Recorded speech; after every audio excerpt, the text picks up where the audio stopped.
All right, you guys, today we got a pretty special video coming up. We're collaborating with Team Aquascape, and we're gonna be doing an 8x11 pond install with as much detail as I can possibly give you to help you guys maybe do this on your own. So without wasting any more time, let's get into it. But yeah, if you want to do something over, yeah, exactly where you want to go with it, you want to do it right here, huh? It's kind of painted. Yeah, we'll paint it out and see. So, Pile Falls. Morning, Stan. Good morning, Tim. What's up, Stan? Hey, Hi, Chris. Hi, guys. How you doing? Doing good, man. Good to see you again. Likewise. Always a pleasure. So how big is the pond gonna be? 8x11. So let's look at our tools today. So all the dirt that we'll bring. Basically, we're just going to be using a lot of hand tools. We got shovels. We're going to be using a laser as well.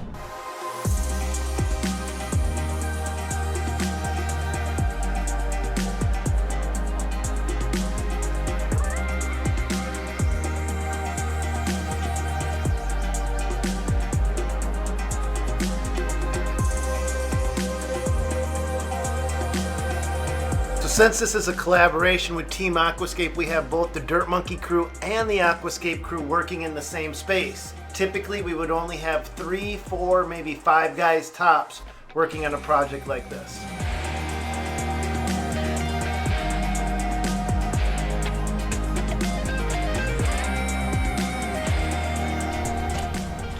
Hey Chris, can you tell me what that rule is you were just explaining to us about spreading out the dirt? Because the 3-foot rule? Yeah, what is that? So,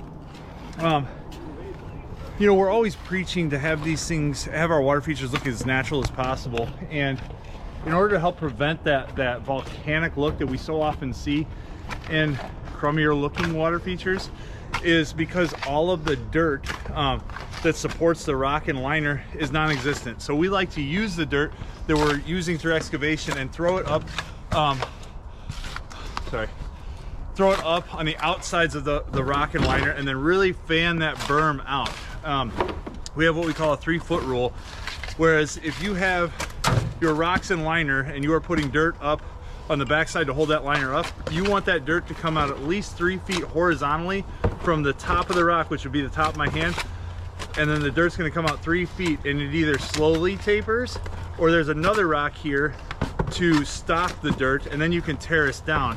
But we want that 3 feet as kind of a general rule of thumb in order to prevent that volcanic look.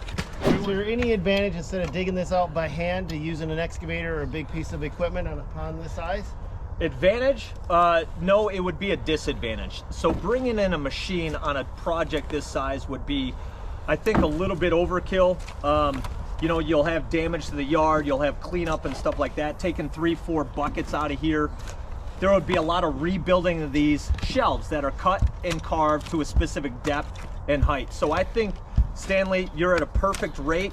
4 to 5 people on a project this size, less mess, more efficient, and a machine just simply isn't needed. Even if you got it sitting at the shop, man, keep it at the shop. You'll be more efficient with your 4 or 5 man crew here. Okay, so then when do you bring in a piece of equipment? Your 4 or 5 person crew should be able to, by the time you hit your 4th or 5th pond, you should be able to get an 11x16 pond dug, lined, rocked, and filling by lunchtime. That's what we call a 1-day pond. A machine should come in when you're at about 400 square foot pond. So 11x16 is 176 square feet. A 400 square foot pond's like a 20x20. Okay. This is the point where I'm supposed to set the water table, and this has got to be close to grade. Is this about right then? That's a good eyeball check right there. What I would like to do is have Chris Hansen. He has all the numbers with the transit level. Okay. Let's put a dry stick. Let's put a stick on that watermark you just pointed out, and we'll see.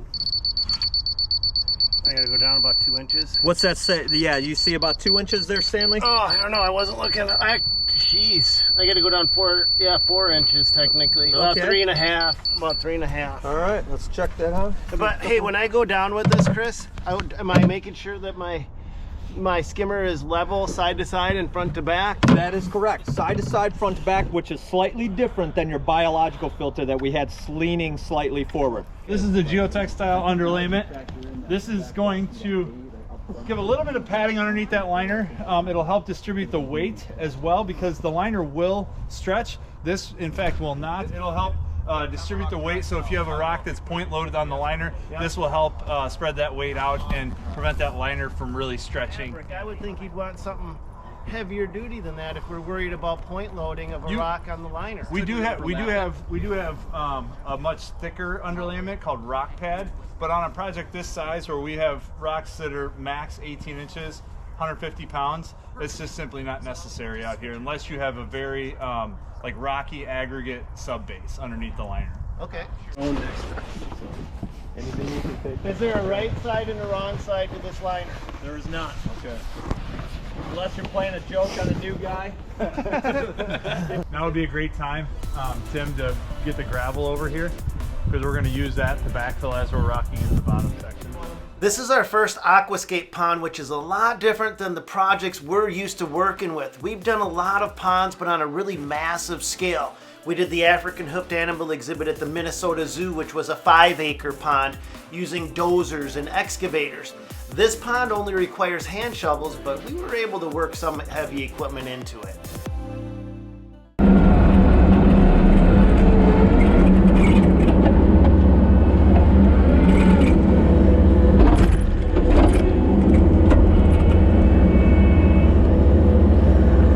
That should be enough, I think. Now, oddly enough, you would think if you're digging a pond, you'd probably have some excavation spoils to haul off site, but the exact opposite is the truth. You use all of your excavation spoils to build out and flesh out the waterfall, and sometimes you may need to import some extra dirt so that you get a very natural feel to that waterfall. And that's exactly what we're doing in this case, is just bringing in a little bit of extra soil so we can really flesh out that waterfall and make it feel right.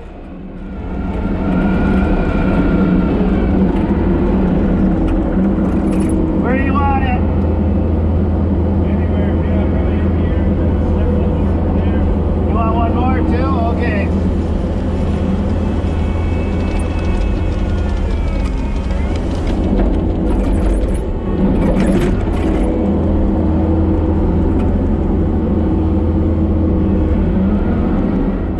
Now what you're seeing here is a combination of the Dirt Monkey crew working with the team from Aquascape together. Normally on a project this size, you would only have 3 or 4 guys max. So this is a lot of overkill, but this is also helping us dial in and understand the process from stem to stern.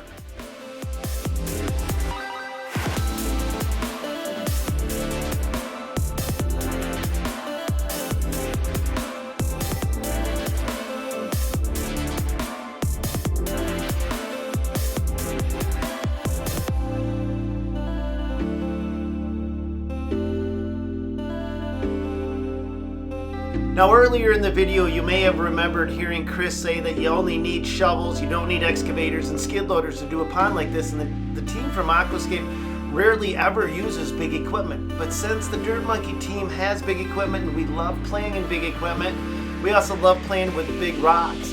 And so if we have an opportunity to bring in our equipment and pop some bigger boulders in there and make it a more dramatic feeling, we're gonna go for it. And while the guys are playing with their stones, I'm going to take the dump trailer and run and pick up some mulch.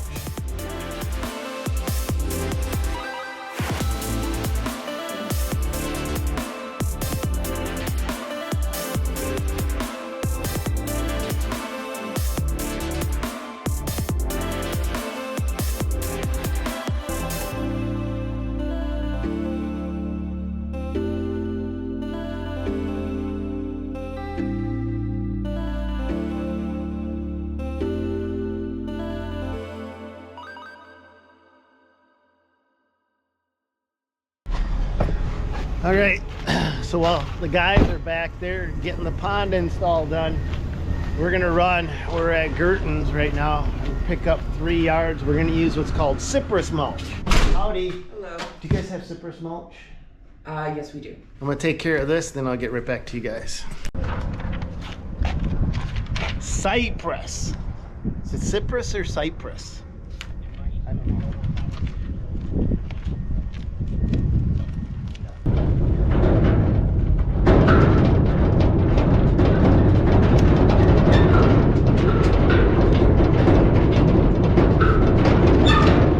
3 yards of that stuff right there. Take your best guess. Yes. Oh, I did screw up. Why am I so happy? I'm not happy. But at least I get to show you guys. That chain has to stay in effect. And there's a reason why, because when we look underneath here, the control for the dump trailer sits right down in here. And as you're driving, it could rattle and it could bump a thing, and then it could go up, and you could be driving down the road and not realize the back of your trailer is going sky high until you meet a bridge. That's never fun. And there's the 1 yard bucket. If you're gonna guess $279, you would have guessed right for 3 yards. So you see he's digging in the middle of the pile. That's nice. Hear that sound? That is the modern day backup alarm. So it's not quite as annoying as it used to be.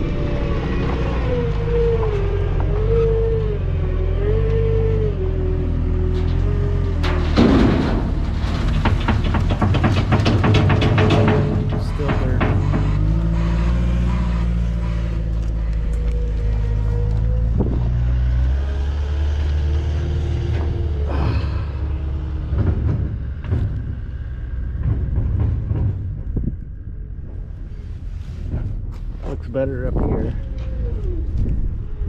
All right, well, I'm gonna grab this and I'm gonna head back to Tim's. So let's cut to that next.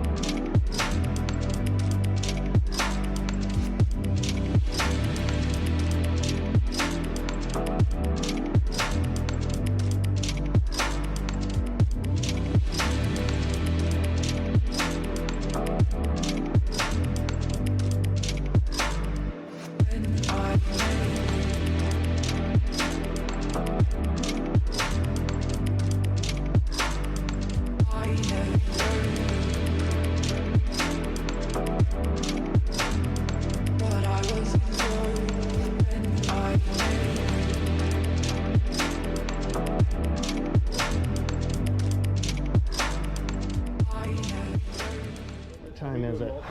It's 5 o'clock. And we started at about 7:30, 8 o'clock out here. We'll show you where we're at.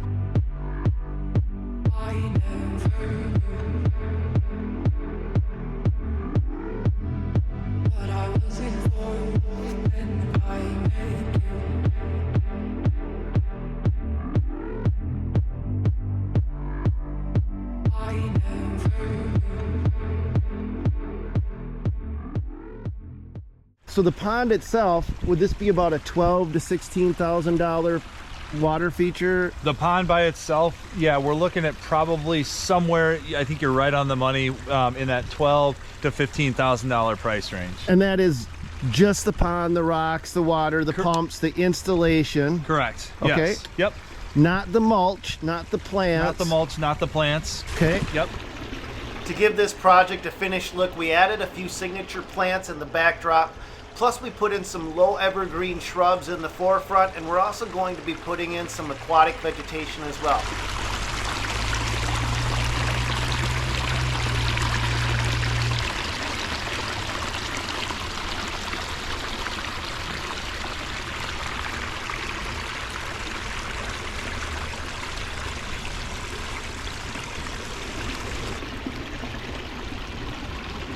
If you happen to live around the Twin Cities in Minnesota and want us to take a look at installing one of these for you, well, the best way to reach us is just to text him. He's at 612-715-3637. Give him a text and he'll get right back to you.